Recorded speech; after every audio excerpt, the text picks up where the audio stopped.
batiniyah ataupun qalbiyah.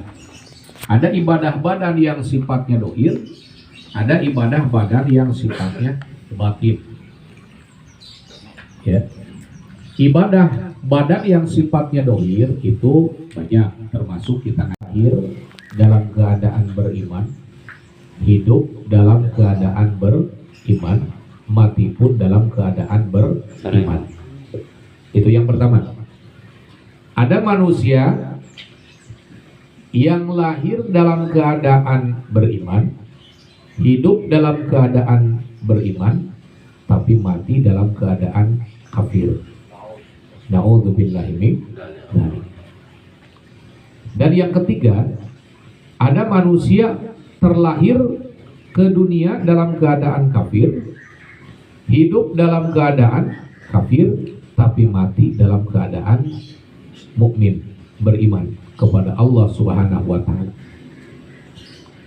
Yang pertama, lahir dalam keadaan beriman, hidup dalam keadaan beriman, dan mati dalam keadaan beriman.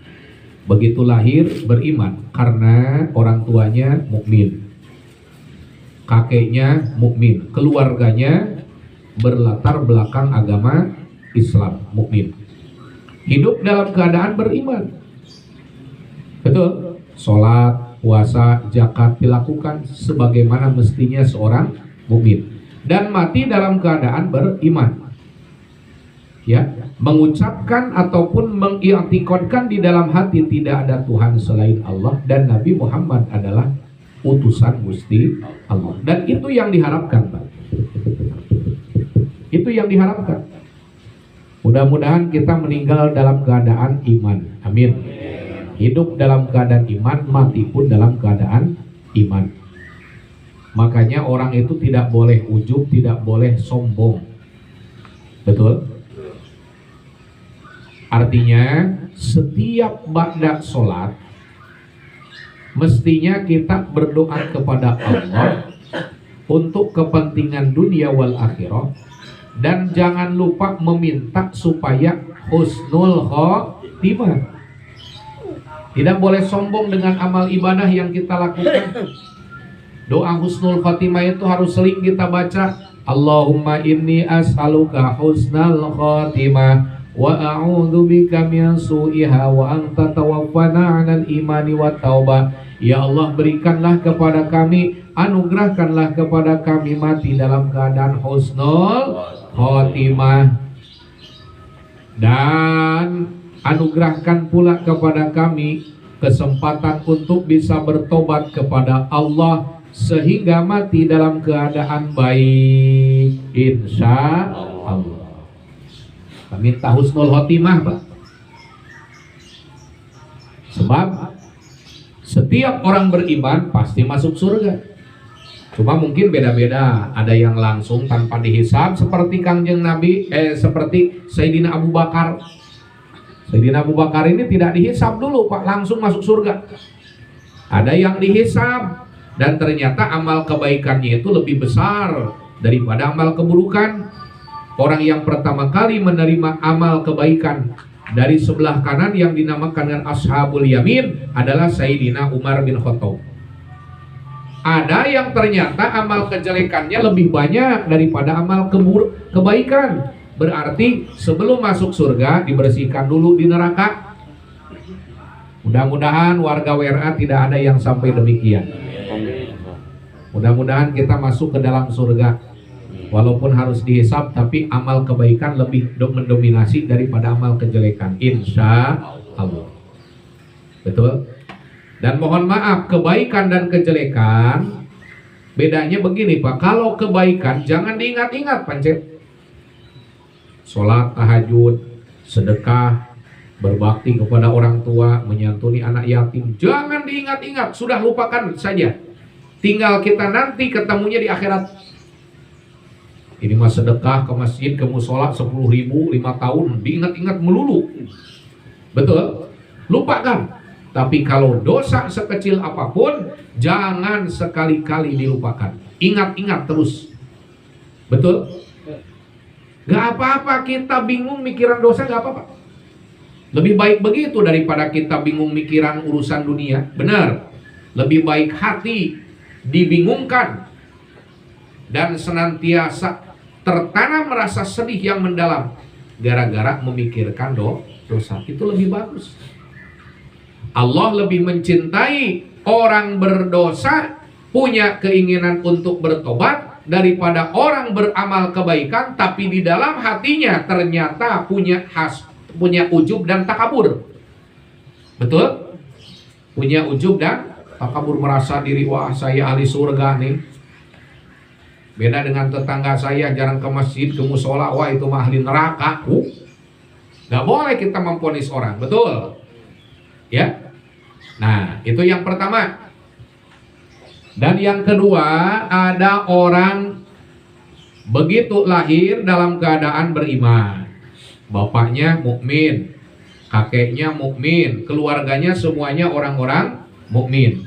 Hidup dalam keadaan mukmin, beriman, melakukan syariat Allah dan Rasulnya. Sholat dilaksanakan, ibadah puasa tidak ditinggalkan, kemudian zakat fitrah pun dibayarkan, bahkan sesekali melaksanakan ibadah haji ke Baitullah. Betul.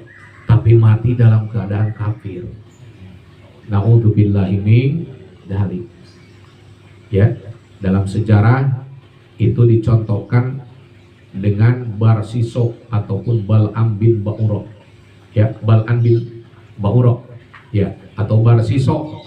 Nah, Barsiso ini kan santrinya banyak, ibadahnya tekun, khotam Al-Quran beberapa kali, siang dipakai puasa, malam dipakai tahajud, tapi akhir hayatnya tidak membawa iman. Na'udzubillahi min dzalik. Makanya sering-seringlah kita membaca nih, Al-Habib Umar bin Hafid mengajarkan, sering-seringlah tiap pada sholat baca Ya Allah biha, Ya Allah biha, Ya Allah bihusnil khotimah. Ya Allah anugerahkanlah kepada kami husnul khotimah, husnul khotimah. Jangan sampai mati dalam keadaan lagi joget, lagi dangdut. Ada di sini yang suka dangdut? Tidak ada, insya Allah. Kalau ada di sini mah WR mah nggak ada ya Pak Kopral. Insya Allah. Kalau di WRC ada insya Allah. Tapi WRC juga saya tanya asalnya kayaknya dari WRA asalnya. Jadi ada dong. Tapi kalau dangdut Roma mas syariah kali. Jadi kalau musik itu ada beda pendapat. Ada yang membolehkan, ada yang tetap tidak membolehkan. Artinya haram, walaupun syair-syairnya syair-syair Islami. Itu kalau musik. Jadi haram musik dengan haram zina beda. Maksudnya beda begini. Kalau haramnya zina itu sudah sepakat ulama. Sepakat ulama, muttafaqun alaih, ijma, sepakat ya bahwa siapapun orang yang menghalalkan zina kufur. Sebab zina ini sudah ditetapkan, sudah tidak bisa diganggu gugat lagi, keputusan Allah bahwa zina itu adalah haram. Siapapun ulamanya pasti menyatakan bahwa zina itu adalah haram. Ya, tapi kalau musik masih diperdebatkan, masih diperikhtilafkan, apalagi musik yang diiringi dengan syair-syair Islami umpamanya. Ada yang membolehkan, ada yang tidak membolehkan. Ya. Tapi untuk kehati-hatian, baiknya memang kita lebih cenderung kepada kawal yang tidak membolehkan. Karena bagaimanapun yang namanya musik itu bisa menjadikan orang lupa lalai. Betul? Ya.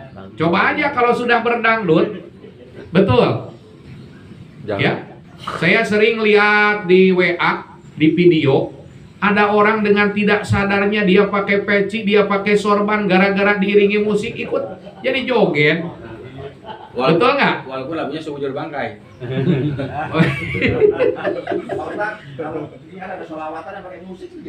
Nah, makanya seperti saya bilang tadi, jadi ada yang membolehkan, ada yang tidak membolehkan.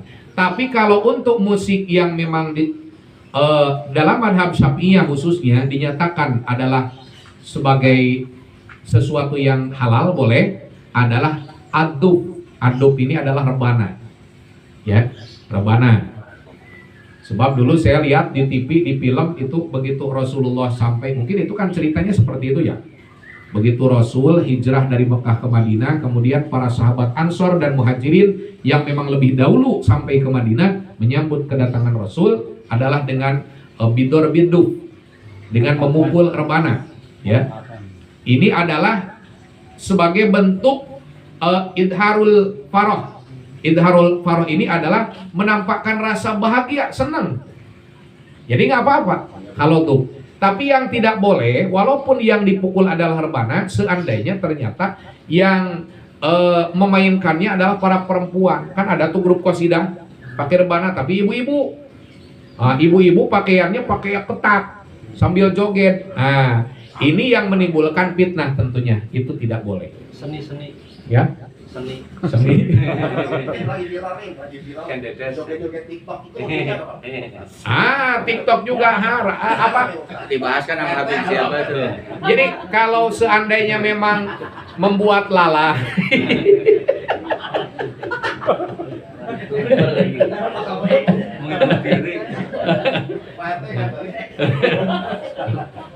Tapi kan santri NTT itu yang paling nyom tuh.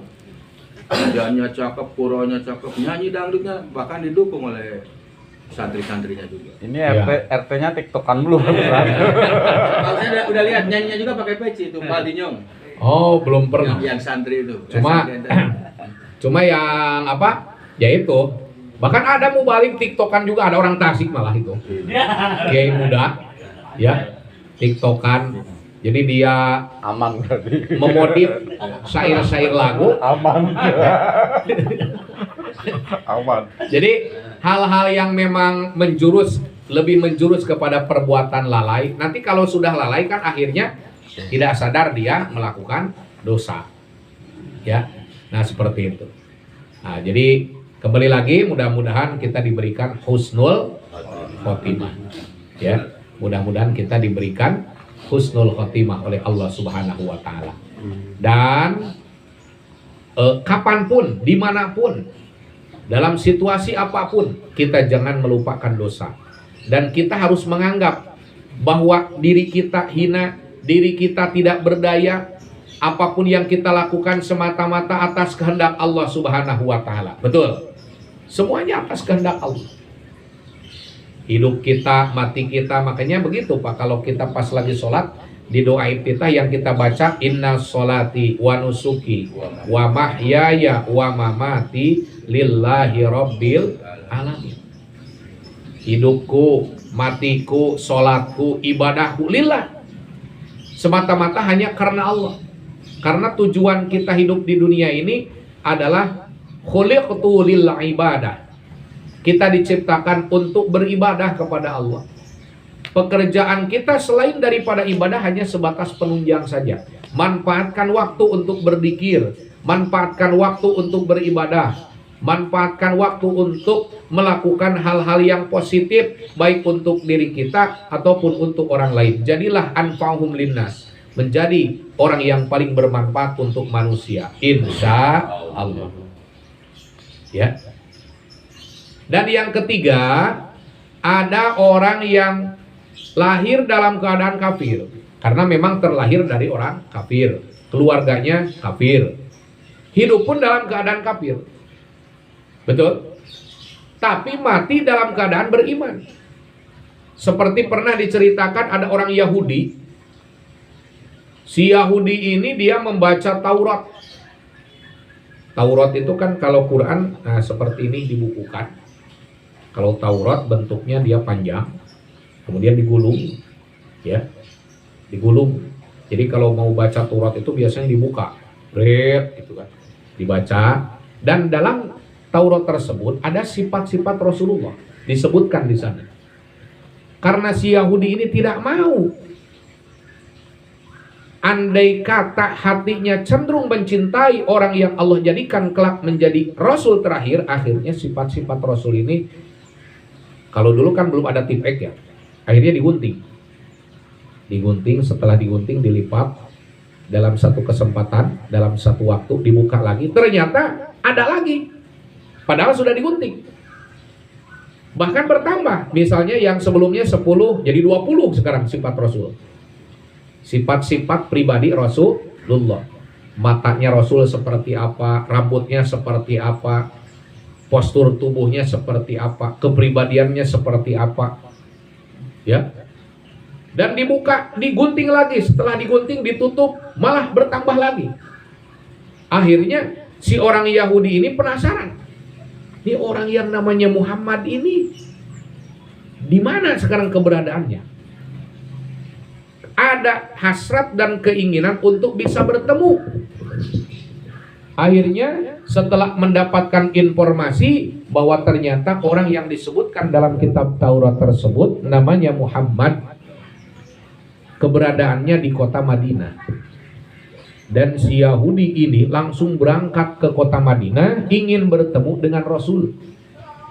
Tapi setelah sesampainya di Madinah, ketika bertanya kepada para sahabat, baik Ansor ataupun Muhajirin, ternyata mereka sedang dirundung sedih. Karena orang yang dicari oleh Yahudi tersebut baru beberapa hari meninggal. Ya. Dan Yahudi ini ingin meminta, barangkali mungkin ada peninggalannya, mulai dari baju, sorban atau apa saja. Ketika dikasih baju, kemudian dicium baju tersebut, kata si Yahudi, Masya Allah, selama hidup belum pernah saya mencium aroma wangi baju yang sangat luar biasa sekali. Sebab Rasulullah ini keringatnya harum, bahkan bisa jadi lebih harum daripada minyak yang paling harum. Minyak yang paling harum apa, Pak? Kasturi, misi, betul? Nah, keringat Rasulullah lebih harum daripada itu. Beda dengan keringat kita. Coba bapak-bapak habis kerja kemudian lap keringatnya, betul? Kemudian kasih ke istri, kira-kira istri muntah apa enggak?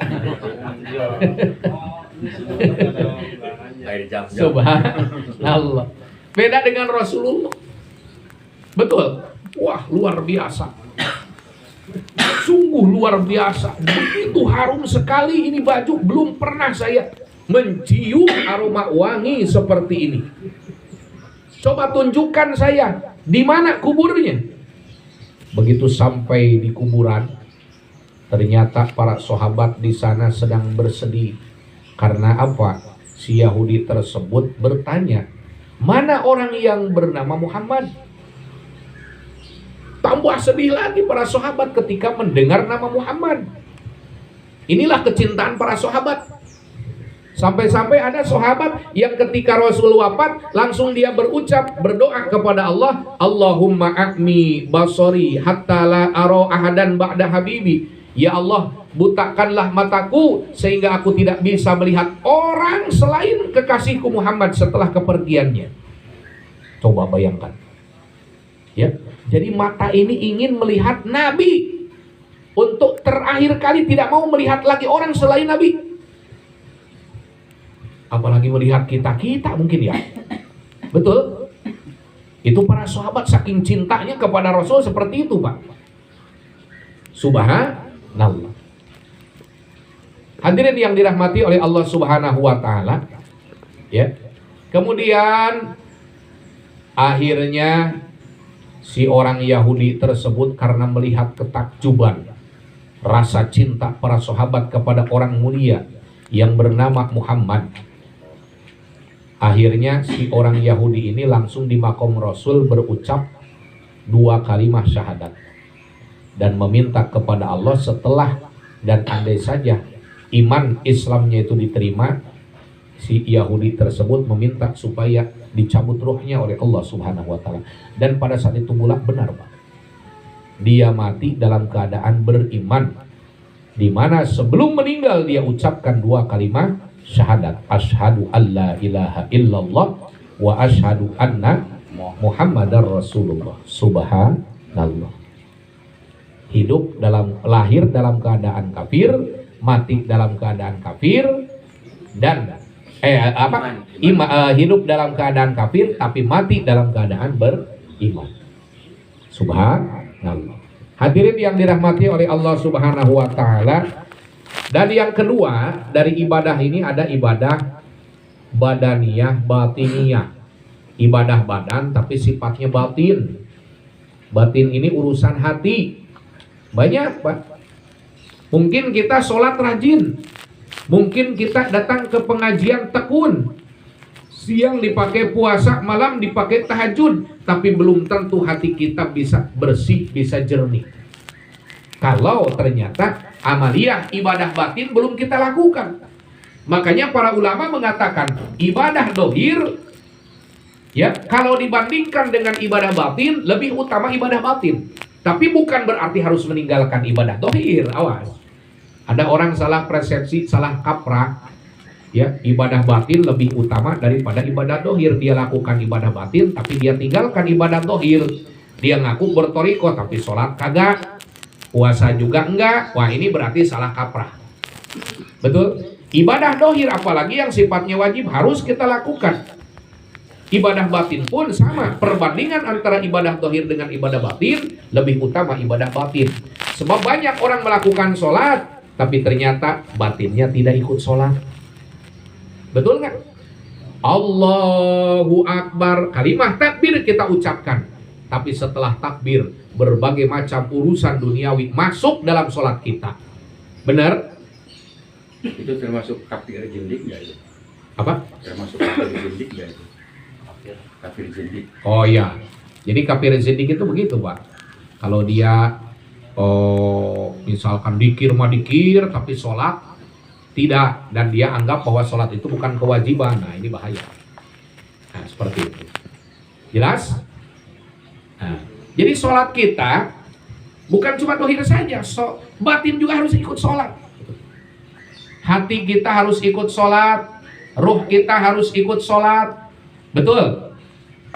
Jangan cuma dohirnya saja kita sholat, tapi ternyata batinnya tidak ikut sholat. Maka sekarang ini banyak sekali orang sholat, begitu keluar dari masjid ke musola, ya, ternyata dia tukar sendal.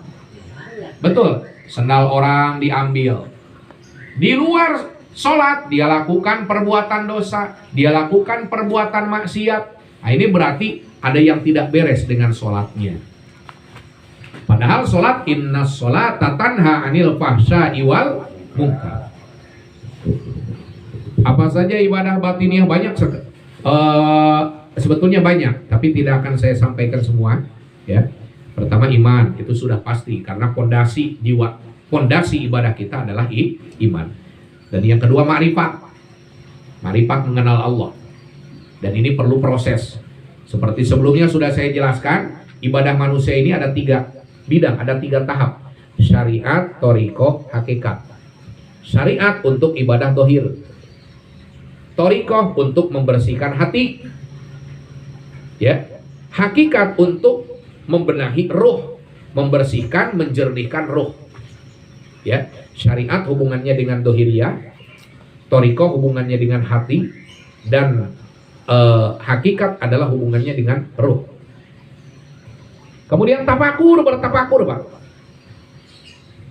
Tafakur, tafakuri. Ketika kita nanti di alam mahsyar, siapa yang akan kita mintai pertolongan? Ketika kita dihadapkan dengan hisaban, apakah amal kita akan bisa menyelamatkan kita? Ketika nanti di alam akhirat, apakah kita masih bisa berkumpul dengan anak istri kita? Ketika kita nanti di alam akhirat, bagaimana nasib kita? Apakah termasuk ahli surga atau neraka? Itu tafakur namanya. Bapak-bapak sering tafakur? Seringnya takabur, Pak Ustaz. Sama dengan merenung nggak tafakur? Ya, merenung. Seringnya takabur. Tafakur. Udah begini aja, Pak, gak usah dulu tahajud. Bapak bangun jam 2, ya, Buka WA. jam 2 pipis, habis pipis bikin status. Betul? Tafakur. Cuma duduk aja sampai subuh. Ya, tafakur, menghadap kiblat, hadapkan hati kita kepada Allah, merenung bagaimana ya Allah nasib kita nanti di alam akhirat dengan dosa-dosa yang terus saya lakukan. tanpa sedikit pun ada keinginan untuk bertobat kepada Allah, kemudian kita umpamanya meninggal tanpa bertobat terlebih dahulu, bagaimana nasib saya nanti di alam akhirat ya Allah? Sementara yang namanya neraka itu pasti panas, karena perbandingannya api neraka, api dunia saja terasa panas, apalagi api akhirat nanti. Bertapakur, udah duduk aja dulu, gak usah sholat dulu, bangun jam 2 duduk. Tapi awas malah ngerek. Ya. Betul. Ngorok-ngorok. Tidur. Duduk aja, duduk begini tapakur. Merenungi lah ya. Merenung. Coba. Menghayal ya. Iya. Kemudian watawakul. Nah, ini Pak Kopral, bertawakal. Bertawakal ini merasa cukup dengan apa yang ada pada saat ini, tidak harus berpikir, apalagi stres, memikirkan urusan maisha, kedepannya saya bagaimana, mau makan apa. Wah, ini berarti bukan orang tawakal. Tawakal ini memakan, memanfaatkan ya apa yang Allah berikan pada saat ini tanpa harus sibuk, bingung memikirkan urusan yang belum pasti datang. Urusan besok ya terserah Allah. Karena siapapun orang yang hidup pasti Allah kasih rezeki, bagaimanapun caranya. Betul. Qanaat, tawakal. Makanya kalau orang bertawakal itu tidak akan memperkaya diri, nggak ada. Betul apa betul?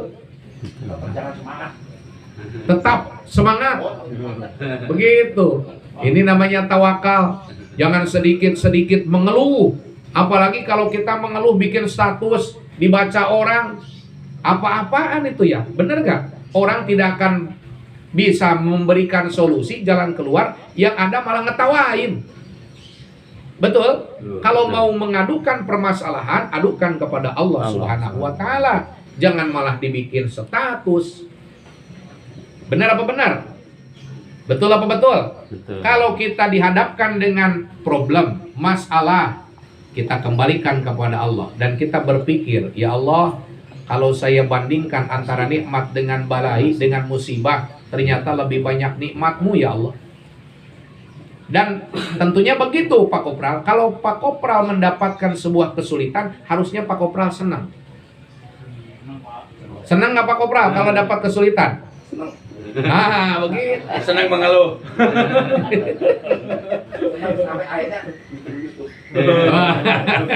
Oh, berarti Pak Kopral YouTuber itu? YouTuber.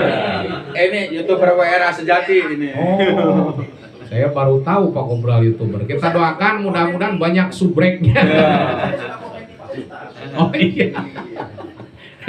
Nah, jadi begini Pak. Kalau kita mendapatkan kesulitan, kenapa kita harus senang? Sebab di balik kesulitan pasti ada kemudahan. Betul. Inna ma'al usri yusra. Kita sekarang dapat kesulitan. Satu saat setelah kesulitan yang datang adalah kemudahan. Dan inna ma'al usri yusron. Lihat aja di ayatnya. Fa inna ma'al usri yusron. Inna ma'al usri yusron. Al usri dimakrifatkan. Yusron dinakirohkan. Dalam ilmu balago ataupun ilmu sastra Arab, kalau dinakirohkan antara yusron yang pertama dengan yusron yang kedua itu pasti berlainan, berbeda. Berbeda dengan al-usri. Ketika al-usri kalimahnya dimakrifatkan, al-usri yang disebut pertama dengan al-usri yang disebut yang di kedua kalinya itu sama. Jadi kesusahan yang awal dengan kesusahan yang kedua itu sama. Berbeda dengan kemudahan yang awal dengan kemudahan yang kedua itu berbeda. Artinya satu kesusahan pasti akan dihimpit ya, disandingkan dengan dua kemudahan. Amin. Amin ya Allah ya Rabbal. Kita sekarang senang, kemudian dapat susah, setelah susah pasti dapat senang lagi. Tas nanjak kayak turun. Tas nanjak ada turun. Supaya cepat gitu. Tapi kalau Pak Kopral susah mulu Pak Ustaz. Susah mulu ya, kasihan kita ya Pak Ustaz. Gimana tuh? Doanya gimana doanya? Panjang susahnya. Iya panjang. Susah terus. Susahnya panjang. Tapi mudah-mudahan senangnya juga panjang.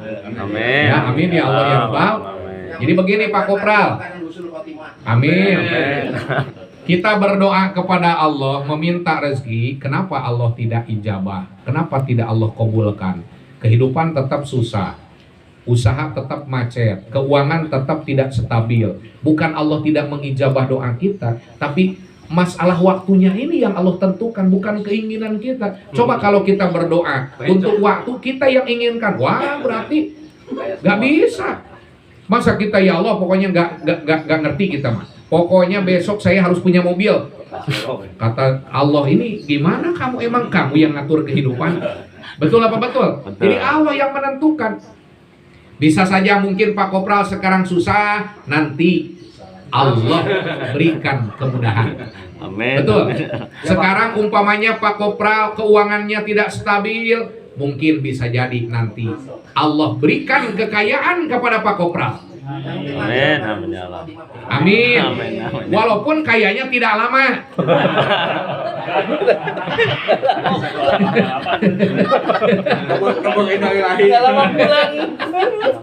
Tapi kan ada anak. Betul. Betul. Ada anak, nanti anak yang meneruskan kekayaan kita, dan itulah pentingnya kenapa kita harus punya anak yang soleh. Betul? Betul. Kalau kita punya anak soleh, Pak Kopral sudah meninggal, nanti oleh anak disedekahin. Benar apa benar? Kalau kita punya teman nggak soleh Pak. Tapi teman Pak Kopral insya Allah soleh semua. Amin. Amin ya Allah ya Rabbal.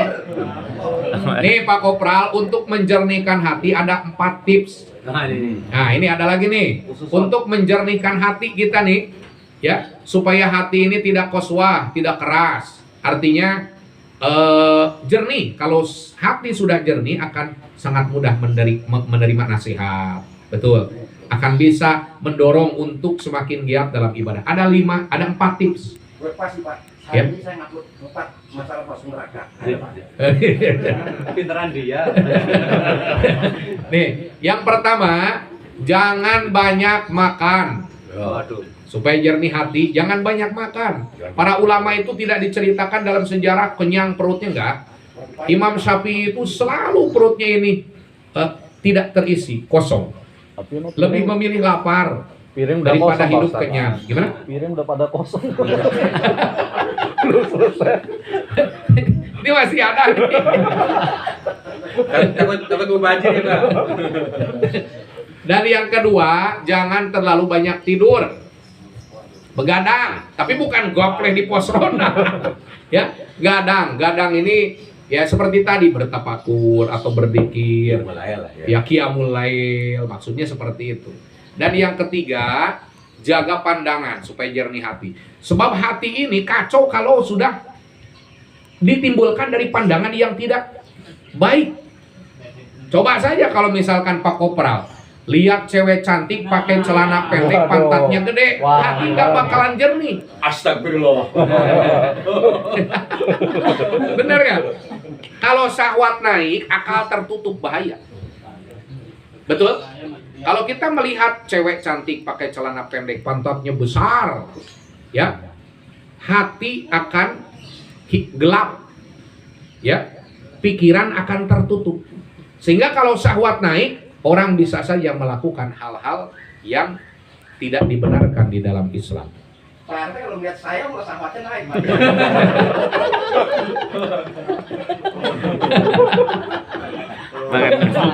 Makan gebuk. Dan yang keempat, yang terakhir, ya, mujalasah ataupun bergaul dengan orang baik. Ya. Sekedar contoh nih, sekedar contoh. Kita berjiwa maco lah. Tapi kalau 1 tahun saja kita bergaul dengan bencong, dengan cewek, pasti sifat peminim akan melekat dalam diri kita. Betul? Yang tadinya takbirnya Pak Kopral, Allahu Akbar.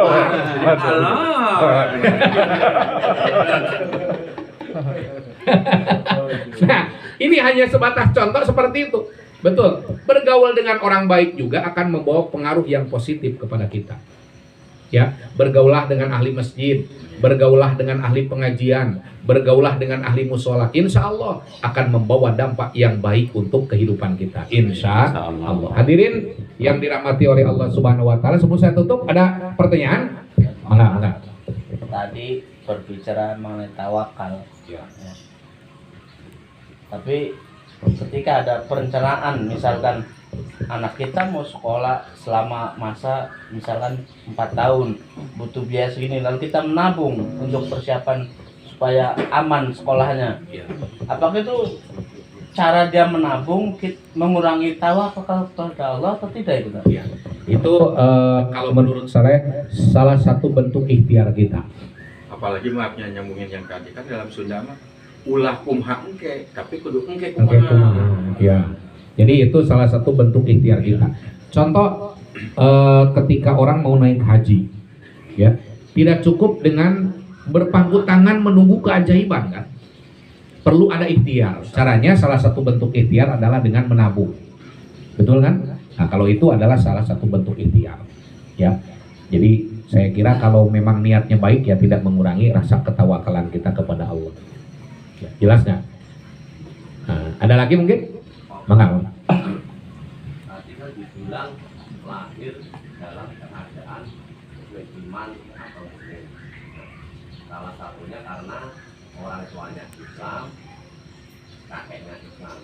Yang jadi pertanyaan, bagaimana kalau sekarang banyak nih salah satunya non muslim, entah bapaknya atau entah ibunya non muslim. Nah ini anak ini masuk kategori keadaan iman atau tidak? Ya. Harusnya memang pertama dari pernikahannya aja dulu, kita bahas pernikahannya dulu antara orang muslim dengan orang non muslim, tapi orang non muslim sekarang Nasrani yang tidak jelas bapak moyangnya, orang Yahudi yang tidak jelas keberadaan nenek moyangnya, itu saya kira pernikahan untuk orang muslim dengan orang Nasrani dan Yahudi yang tidak jelas bapak moyangnya, ya, itu dianggap tidak sah. Ya, tidak sah.